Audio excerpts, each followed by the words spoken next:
मेरे बहनोई गंदी नज़र के आदमी थे। जब से मेरे बहनोई हमारे घर रहने के लिए आए हुए थे, वो बिना दस्तक दिए ही कमरे में आ जाते। गर्मियों के दिन थे, मैं दोपट्टा ओढ़ना छोड़ दिया था। यहाँ तक कि मुझे गर्मियों के दिनों में प्राइवेट कपड़ों को इस्तेमाल नहीं करती थी। मैं 24 साल की जवान लड़की थी। इस तरह उनका कमरे में आना मुझे पसंद नहीं था। जैसे वो कमरे में आते तो मैं अपने सीने को दुपट्टे से छुपा लेती। मैं काफ़ी सेहतमंद थी। मेरा भारी जिस्म, जिस पर मेरे बहनोई की गंदी नज़र हर वक्त रहती थी। अम्मा से बात करती तो वो मुझे डांट देती, तुम्हारी नज़र गंदी है तो क्या सबकी नज़र गंदी हो जाती है। एक दोपहर में कमरे में उल्टा लेटी रिसाला पढ़ रही थी कि मुझे ऐसे लगा कि जैसे कोई मेरे पीछे खड़ा हो। मैं अपना वहम समझकर रिसाला पढ़ने में मसरूफ़ रही। मुझे बोल्ड कहानियां पढ़ने का बहुत शौक था। यही वजह थी कि अम्मा मुझे कहती थी कि तुम्हारी सोच भी गंदी हो गई है। थोड़ी देर गुजरी थी, मुझे ऐसा महसूस हुआ कि जैसे कोई मेरे कपड़ों से छेड़छाड़ कर रहा हो। मैंने जैसे ही सीधा होकर देखा तो मेरी जान निकल गई, क्योंकि मेरे बहनोई ने अपना हाथ मैं छत लेटी हुई थी कि अचानक मेरे बहनोई, जिन्हें हम जीजा जी कहते थे, वो बेधड़क कमरे में आ गए।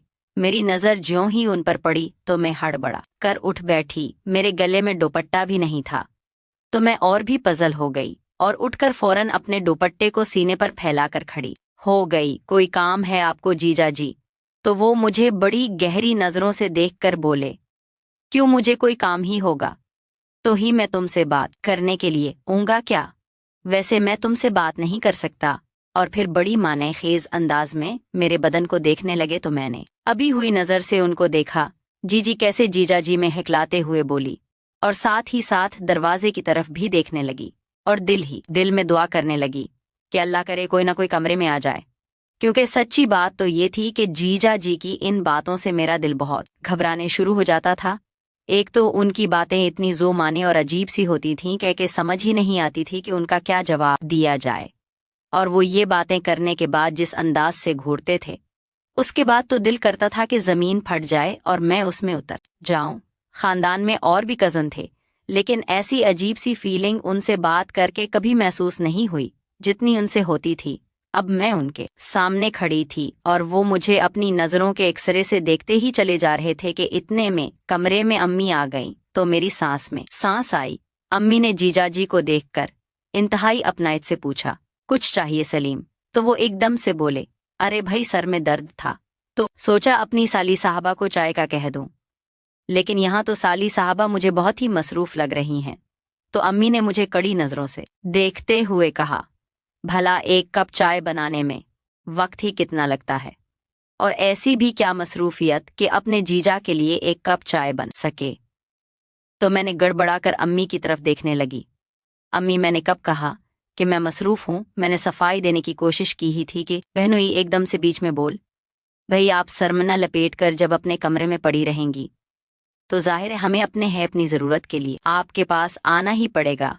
और ये बात करते हुए उन्होंने मुझे जिस अंदाज से देखा तो दिल चाहा कि उनकी आंखें नोच लूं, लेकिन मैं जानती थी कि अगर मैंने जर्रा सी भी कोई बदतमीजी की तो उल्टा अम्मी जिजालो कुछ कहने की बजाय मुझे ही डांटना पड़े शुरू कर देंगी। मैं अभी कुछ बोलना ही चाह रही थी कि अचानक अम्मी ने मुझे डपट कर कहा, फौरन जाओ और जाकर एक कप बेहतरीन सी दूध पत्ती बनाकर जीजा को पिलाओ, और खबरदार मैं ना सुनो कि तुमने चाय अच्छी नहीं बनाई। बीच में थोड़ी और की भी डाल देना तो चाय का स्वाद ही कमाल हो जाता है। क्यों भाई, सलीम और वाली चाय पसंद है तुम्हें? तो जीजाजी ने इंतहाई ताबेदारी के साथ शर्माते हुए कहा, अम्मी जी, अगर आपके हाथ का जहर भी हो तो कौन का फरा से बुरा कहेगा। अरे चल हट, जहर खाएं तेरे दुश्मन। अम्मी एकदम से उनके बाजू पर हाथ मारते हुए बोलें तो वो बनने लगे, और मैं एकदम से उठकर उनके दरमियान से तेजी से तेहुए पर उनकी तरफ ए ईरान ए की बातों के सामान सामी था तरफ आ गई। मेरे दिमाग जीजाजी की बातों पर साएं साएं कर रहा था। वो तो मर्द था, शायद उसकी खसलत में ये खबासत कोट कोट कर भरी हुई थी, लेकिन मेरी माँ को क्या हुआ कि उन्हें कुछ दिखाई नहीं दे रहा था। वो कितना फ्री होकर मुझसे गुफ्तगू करते। जब दिल चाहता मेरा बाजू या हाथ पकड़ लेते या कंधे पर अपना बाजू रखे देते। और सबसे बुरी बात कि जिससे मुझे शर्म आती थी, जब से जीजाजी हमारे घर में आकर रहने लगे थे तो वो बिना दस्तक के ही कमरे में आ जाते। मेरी आदत नहीं थी कि मैं अपने कमरे में या बचपन में काम करते हुए दुपट्टा लूं। मुझे दुपट्टे के साथ काम करते हुए बहुत तकलीफ आती थी, इसलिए मैं किचन में बिना दुपट्टे के काम करती थी और जब अपने कमरे में आती तो भी आज़ादी के साथ दुपट्टा एक तरफ उतार कर रख देती और लेट जाती। वैसे भी इतनी गर्मी में कौन दुपट्टा ओढ़ता फिरे। लेकिन जब से जीजा जी हमारे घर में आकर रहने लगे थे, मैं खास तौर पर रवीना ओढ़ कर रखती थी। उनकी वजह से दुपट्टे को तो मैंने किसी तरह अपनी आदत में शामिल कर लिया था, लेकिन फिर भी कभी ना कभी कोताही हो ही जाती।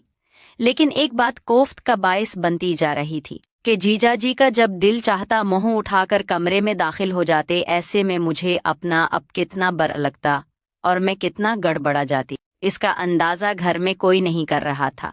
हत्ता के दब्बे अल्फाज में मैंने अपनी बहन को भी कहा कि जीजा जी को ये बात समझाया करो, हमारे घर की ऐसी आदत नात नहीं है कि कोई भी इस तरह से बिना दस्तक दिए कमरे में दाखिल हो जाए। हम तो बहनें भी एक दूसरे के कमरे में आने के लिए दस्तक दिया करती थीं। तो क्या आपने ये उसूल उन्हें नहीं समझाए और क्या उनकी ये घर में इस तरह के तरीके नहीं हैं? तो मेरी बहन मेरी इन बातों पर शदीद चढ़ जाती। वो तुम्हारे बहनोई है, क्या हो गया है? नहीं आयला, इतनी भी जेली अच्छी नहीं होती। तो मैं हैरान होकर अपनी बहन मिसाल की तरफ देखती तो वो बोलती, मुझे भला किस बात की जैसी हो कि मनालबाजी, क्या आप मुझे ये बात समझा सकती हैं?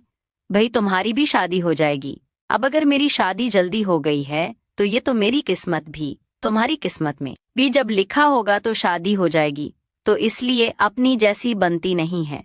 वो मुस्कुरा कर कहती, तो नहीं। हैरत से इसका मुंह देखने लगती। मैं भला आपसे जेल्स होंगी? मुझे बड़ी हैरत हो रही है आपकी बात सुनकर। अब तो मुझसे 1 साल बड़ी हैं और आपकी शादी तो हुई बनती भी थी, इसमें भला मुझे जेली क्यों होने लगी? मैं मुंह बनाकर बोली, खैली तो नती है ना मेरी जान, क्योंकि मेरी तो 22 साल की उम्र में शादी हो भी गई, लेकिन तुम्हारे तो अब 24वां साल चढ़ रहा है और अभी तक तुम्हारी कहीं पर भी बात की नहीं हो रही। ऐसे में जब तुम मुझे इतना सिखी और खुशगवार अज़दवाजी ताल्लुक में देखती हो तो तुमसे कहाँ रहा जाता होगा। जेल सी तो खुद बखुद ही तुम्हारे दिल के अंदर पैदा हो जाती है, इसलिए तुम्हें हमारा यहाँ आना, रहता और बहनोई का बिल्कुल भाइयों की तरह बात करना पसंद ही नहीं आता।